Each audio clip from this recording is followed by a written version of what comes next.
Trump ने Iran पर हमला किया, फिर डील की चाह में रहम दिखाते हुए हमला बंद कर दिया। लेकिन इजराइल जब हमला शुरू करता है तो दुश्मन के सफाई तक रुकता नहीं।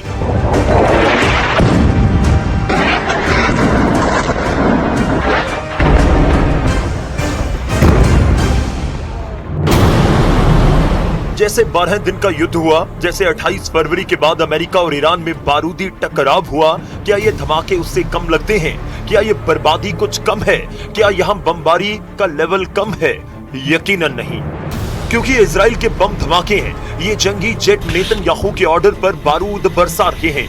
नेतन्याहू ने ट्रंप से फोन पर बात करने के बाद सबसे खतरनाक रुख अपना लिया है। ईरान पर हमला कर ट्रंप ने पहले सीज फायर तोड़ा और अब उन्होंने इमरजेंसी मीटिंग की जगह बदल डाली है।